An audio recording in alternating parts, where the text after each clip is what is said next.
Gerard Black. He's the founder of Tidal Tattoo, and he joins me like on the button,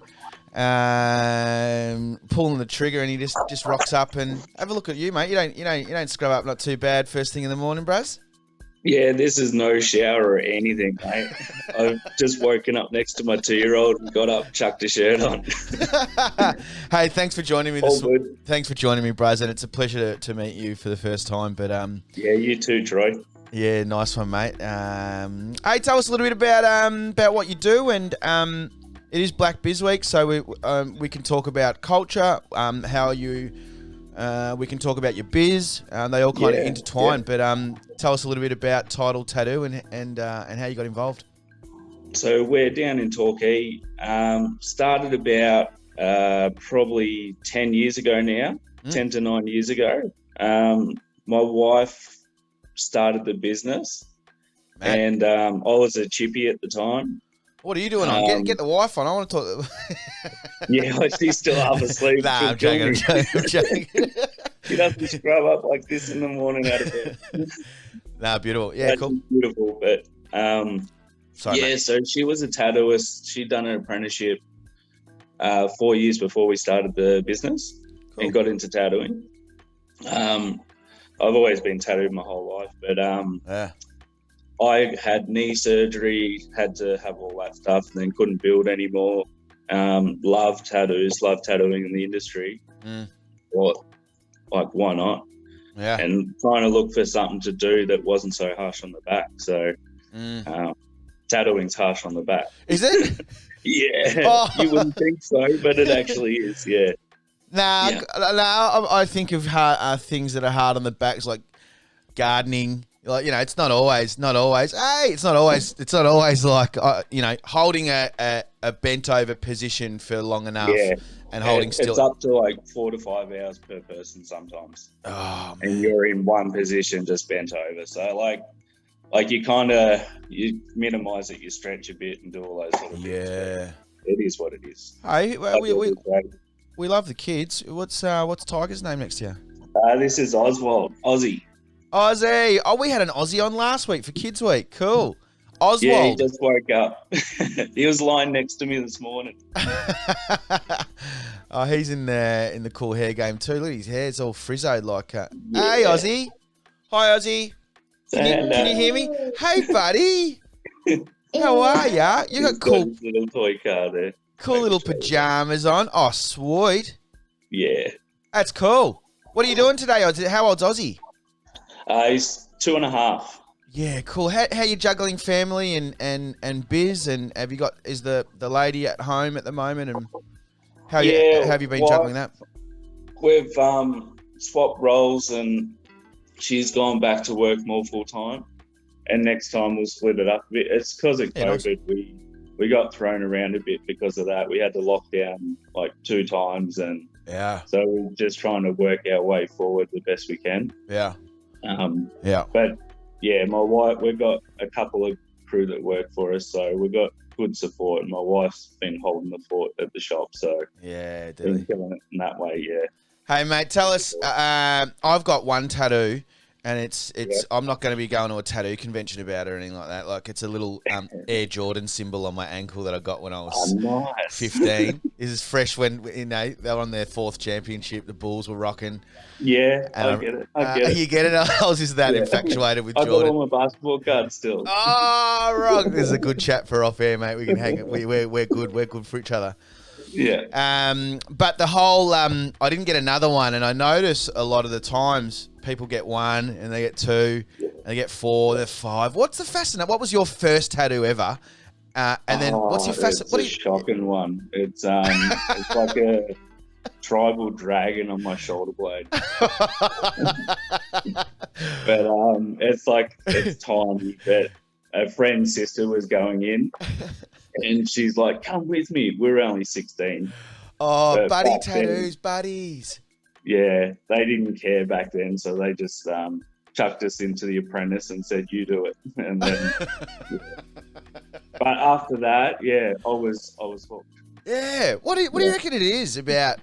I think it's artwork on your body and triggering the brain when you experience pain. Yeah. So it sets off endorphins and things like that. So it triggers those type of things, and then that's where afterwards you kind of feel like you want to do it again. Yeah, right. Much like an addiction. Yeah, you get addicted to it. Really, you do. I mean, I've got to say, I didn't experience any kind of euphoric moments. I was crying. That does happen. Oh man, it hurt. Like it hurt. But you're right. People and it's certainly an industry that's gotten more popular over. Would you say it's gotten more popular over the last 10 years? It's 20 massive. years, maybe. Like I've seen it grow just in 10 years. But one of the guys who works for us is actually my wife's boss, who taught her. Oh, cool. In the industry 36 years now. And the stories he tells me, like, it's massive. But last 10 years, what's happened, it's become corporate. So there's massive corporate companies that own all the tattoo, like, supply companies and run the conventions and all those sort of things. Tattoos have sponsorships now. Yeah, right. So they get sponsored by machine companies, by ink companies, all of those sort of things. So yeah, right. By magazines. So I think last year was a $33 billion industry worldwide. Wow, and it's probably an industry that's thrived in the social media world where everything's very visual. Yes, you 100%. That's why Instagram's such a big thing for us. Like, it's more just picture driven and all those sort of things. Yeah. Yeah. Yep. Where did you grow up, Braz? And who's your mob? My mob's Warramai up in Central Coast, Newcastle area. Oh, yeah, cool. So I was born in Newcastle, but old man got a job for Quicksilver when I was like 2, and we moved down to Torquay on Wada Wurrung country. Yes. And now I'm living in juggling country in Colac. Yeah, cool. Cool. But yeah, I've pretty much been in Torquay since I was like 3 years old. So yeah, I know all the fellas at Wada Wurrung and all those sort of crews. I'm surprised we don't know each other. Like, there wasn't a lot of black fellas down in Geelong up through the 80s. I thought it was just me and Simon Flagg, you know, and now it's people popping up everywhere. Well, Flaggy and I went on like camps together in high school. Oh, beautiful. He came to the school that I went to in around year 8 or 9. I don't know where or maybe 7 or 8. And I was like, "Oh, get out of here, man! I'm the only black dude here." Yeah. Well, that was me in Torquay. Yeah. What was it like growing up as an Aboriginal? School, no one else, and I was just like, and I found out later that I didn't know I was there with Renee Howe, and she does a lot of work with the maternal health and Wada Wurrung stuff. Oh, cool. And we had no idea that we were both Indigenous. Oh, no way. But we were both there, but yeah, we had no clue. Yeah. Yeah, there's only 2. That's it. Yeah, you take the Torquay. Me and Flaggy down the west. That region. Hey, was it hard starting your business, and what challenges did you face? Did you start classic example, like start small and it just grew? Yeah, we've started small and we've stayed small. So that was the key. Our business is hard in the sense because we're the product. You can't offshore or so much that you can actually do. So because you're an actual product, you can only tattoo one person at a time. Right. So when it comes to growing, that means putting more people on, getting a bigger space, all those sort of things. Yeah. That's where you're starting to juggle with like people's like different emotions, different personalities, all those sort of things. Like we've just kept it, me, my wife. We've got an apprentice now, Lou, and she's awesome. Cool. And we've got my wife's old boss who shut his shop down in Melbourne and come down to work with us. So 36 years of experience with him. My wife's 15 years now. Yeah, and I'm unreal. 10 years tattooing, so yeah. And it was, I was just thinking, your great point, and something you've alerted me to is your the things that you can grow on. It's not an economy driven focus where you want to think about let's put on more people and work faster. It's not that at all. No. Do you think the experience holds a tattoo shop or a company in good leadership, in good stead, I guess, against 100%. Other ones? what we try to do is our whole business is just like an extension of our family. Literally, you walk into our studio and it's another room in our house, basically. Yeah, cool. So like it's like me and my wife, like normally we're tattooing side by side, especially back in the day, like, and because we're so passionate, we tend to work sometimes to like midnight, or the latest I worked was 9 a.m. till 6 a.m. the next day. Wow. And I was cooked, but it was you just get caught up in what you do and love what you do. So yeah. I'm gonna lose track of time. We call it a bit of a time machine in there. Yeah. You like sit down and then 8 hours later and it's just gone like that, and you stand up and you're like, where'd that go? Yeah, right. Yeah, right. Yeah. I would imagine that doing tattooing would be pretty laboursome. You mentioned a bit injury. What's the longest time? Like, what's the longest you can sit in and do a tattoo? Like one. It's like the longest I've tattooed one person was 14 hours. How many breaks? Then I backed that up with another 8-hour tattoo after it. So that is. So you're only sitting with the one person and their pain tolerance and how long they can sit for. But then that doesn't change that you got another client after them. Yeah, so you have to keep going, and they get to go home and they're done, but you're still cracking on. So yeah. What's your tactics to, like, when you're looking at it and you got, like, you know, you got someone in 4 hours or something, and you're just gonna have to bring them back, aren't you? Like if they're getting up. Have you got any emotional support, like little tips that you say to them to go? I ride with them. So like some people, my thing that I do when I get tattooed, I chew chewy. Like chewing gum is my little crutch, and that's one of the best thing. Other people have snakes, and other crew just chuck the earphones in and listen to music or a podcast. So you just have to get into the zone. Like but generally that's normally it's after about an hour. So your body starts to go through a process where the adrenaline hits first, and you really do feel the pain pretty hard. And then after about 30 minutes, all of the body starts to react, and your coping mechanisms kick in. And that's why people can sit for so long, because your body, you start to get used to it. And it's not as bad as the actual start. So what you experienced was probably the worst of it. And then you do get used to it after about half an hour to an hour. And then that's why like people are cruising for about 3 to 4 hours. And most people tap out after that. But you get the rare crew that just keep pushing. So yeah. I've had some guys like make me tap. Like, what's that? Sorry, make me tap. Just like keep going. I'm like, nah, dude, I'm done. Oh, right, they've outlasted you. Yeah, and they're the one going through like all the. You're just like worn out, and your back's killing, and you're like, I can't keep going, man. Like you're a freak. Wow. Yeah. You're kind of like you're almost as like you'd have a very loyal fan base, or. You tend to get that because people are committed to you. Long hours with people, and you get to know, like, and the format of our shop being such a family orientated thing. Our clients are more like our friends. So we catch up with clients and like have a drink with them, and like see them down the street, and being such a small town, and and then you develop friendships with them too. So it's not, we don't treat people who come in like a client. We treat them like friends and people meeting and getting to know. Have you got a certain?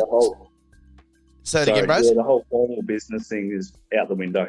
Yeah, right. Have you got a certain style that you tend to attract? It's a natural development. So mine kind of started to just naturally gravitate towards, obviously, my passion doing Indigenous stuff. I've tried to do as much of that, but it's pretty hard because, like we were talking about, there's not many Indigenous crew. Oh, right. So not many people are asking for it. Exactly. And then generally that means that they have to travel quite a fair way to get to me, which is quite hard. So I'd love to do more of that if anyone wants it. It's my passion and I love it. And that's the road that I do want to go down more and more. but I've gotten into more like sacred geometry, doing mandalas and sort of stuff, and the traditional American old school. Like that's one of my jams too. Traveling tattooist. I'm sure you've thought about it. Yeah, we thought about it. My wife actually does nipple tattoos for breast cancer patients. I saw on your Instagram. Yeah, that's so really she interesting. does a lot of women who have had mastectomies or double mastectomies, and she'll do 3D nipple tattoos for them. So what we thought we wanted to do is set up a van, because there's a lot of women in like rural areas that can't get to these facilities or like get to someone who does it well. And we wanted to at least like travel out and organize those sort of things in the future. So like we did think of that traveling tattooist kind of concept, but more for that side of it to help women in like rural areas. Oh, that's an angle, isn't it? That's your. I mean, I know you're doing a great thing for community, but that's super. I mean, for the tattoo world, you know, creating relationships, but it's very relationship and business driven. But looking after women or people that are battling something completely different or sidetracked from creating art, I'd never even thought that would be something that tattooing could help. Is it just? It's brilliant. It's quite big, and when you like, I get people talk to me, and obviously I get the first judgment, and then when you start to break down their walls and you explain what tattooing is more so, like I have people that come in getting memorial tattoos, like they've just lost a son, a husband, a wife, grandfather, grandmother. You become like a therapist in a sense, and you're helping them get past it, get through it, like do something to remember somebody, or like just help them heal. So like it's more than just like getting some slap on thing on you. Like there's so many different things, and like what my wife does for the breast cancer patients, and it's not just breast cancer. People have had cancer that their eyebrows won't come back. Yeah, right. So she tattoos their eyebrows on, all those sort of things. Yeah, it's such a big, broad, actual thing we do. The more people learn about it, then like I break down those barriers to people I talk to, and they think tattoos are the old stereotype. And I just have a chat with them, and then they're like, actually, like, oh, you're a nice person, and you're not a bikie. Don't seem that bad, and I actually might get one now, like, which is cool. That's what I like. Yeah. It's fun. Look, hey, I'm gonna put my hand up right now, which I don't mind doing on this show. Like when I had you before you spoke, because I've never heard your voice, and you sat down on the camera before we're on, and you're a tattoo guy, and you got this big bushy beard. I'm like, this is basically the Banditos Club member right now getting on. Exactly. I wonder what he's got to say. Maybe I should message him and say this is PG rated, because he could be. But you're a beautiful man. You're a soft, generous, thoughtful, considered man, and you're right. There is a stereotype around the tattoo world. 100%. Yep. I'd see tattoos on the face or something like that. I'm like, oof. Well, I've got my whole head tattooed. Oh, what? We didn't see that. Check that out. Are you crazy? Head, neck, other side of my neck. Yeah. Do people look at you twice down the street? Every time. Yep. How do you feel about that? I'm cool with it. Is it mainly I've learned to kids live with it for now, and I wouldn't get my head tattooed if I didn't want it. So, like, when my hair grows back, actually, it's my least visible tattoo. So, like, you can't even see it. So, I got a spectator's question here. Well, no, I'm the spectator. You're 80 years old. You know, I'm loving it. You're 80 years old. Yeah, I'm rocking it. Tattoos are no longer cool for some reason. I'll make them cool. Because that's the chat, isn't it? Like, definitely from not jaded heads, but certainly like an alternative view is, well, be careful, you know, like, you know, what are you going to do in your nursing home when your skin's all rubbery and you can't see the tat? You only live once. Like, you just got to do what you love. And if you love it, you're going to love it forever. And if you're 80 and you still can remember stuff in the nursing home, you're doing well. Yeah. And it'll be like maybe that's the photo albums. Like instead of photo albums, you just kind of lift up your flap of skin on your head and just go. I remember this one. Yeah. Under page 9 of my bicep. Here's exactly. Did this one when I was 14. There's a dude called Lyle Tuttle. He's a real old school original tattooist. Yeah, right. From back in like the 50s and earlier. And he's since passed away, but you could Google his photos of him in his 80s, and he's got his whole like bodysuit. Yeah, and he right. looks like a boss, an absolute boss. Yeah. He's a legend. Yeah. Hey, have you ever mucked around with tribal stuff like the tap tap tap tap? I have got a sakyant done on my chest, so I had a Thai Arjun like do it to myself. I've done hand poking. Definitely being Indigenous, like I'm so intrigued by a lot of the other Indigenous like tattooing cultures, and research it quite heavily. Like I do research the Maori stuff. Yeah. Like all through Borneo, all up through the Philippines and like the Kalinga tribes and stuff like that, and up into the Berber tribes in Spain, like and up through there, and even the Aboriginal tribes in Canada, like they practice tattooing as well. So like that side of it is quite intriguing to me. Like it's fascinating, and generally a lot of like the meanings for it and where it all comes from. I've been trying so hard to find evidence of it here on Australia. We're surrounded by all of these tattooing like, islands and cultures, and like I'm certain that it would have been here somewhere. Well, we had scarring, like there was a lot of I know a lot of tribal scarring. It was markings to know who you belong to. Yep. And the Maori mob, they've been doing it, and they're just over the road. They would have passed through somewhere. You've got the Borneo tribe in Indonesia, like all through that part of Indonesia that do it, and like they're only a stone throw away. I found one. I go to antique shops and get a lot of old books and anything I can find on like Indigenous culture and especially local stuff in the area. And I found one book that made one mention of a settler coming across a tribe in the bottom of South Australia that said that they had tattoos on them. It's the only thing I've ever read that said that. Yeah, right. But I found that made my brain go mental.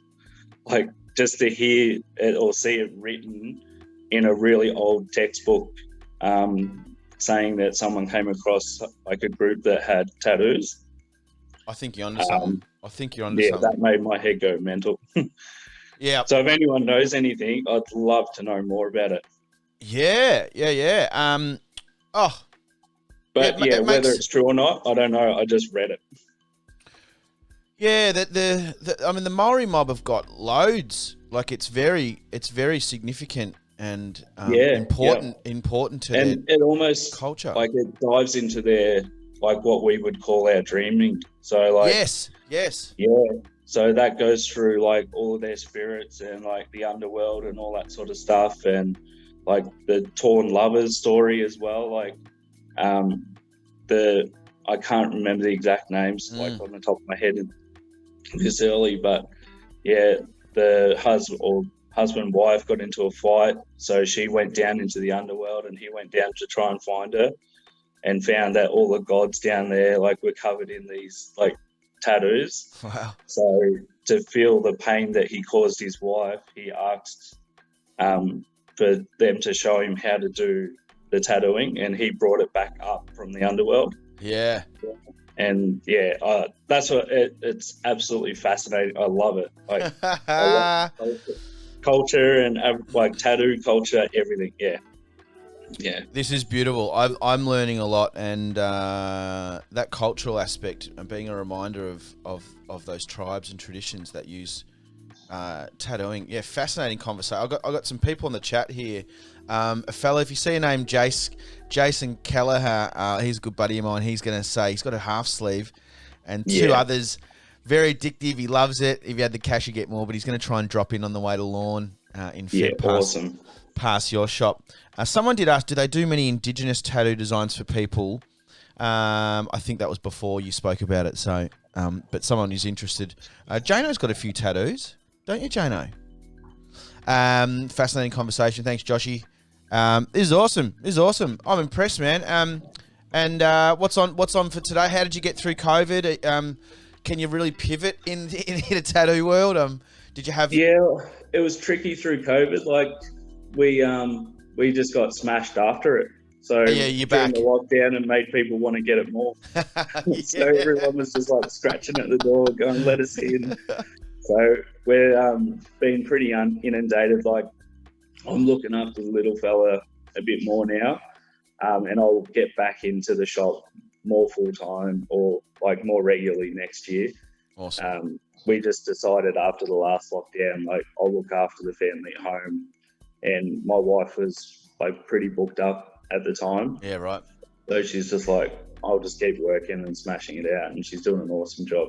Yeah, awesome. And, we're just like we're a family, so I love it. We just do what we have to do for the family. And how's the trainee going? Did you say a trainee, Lou? Yeah, Lou. So what we do with her is most Sundays we try to do like a little $50 day for her.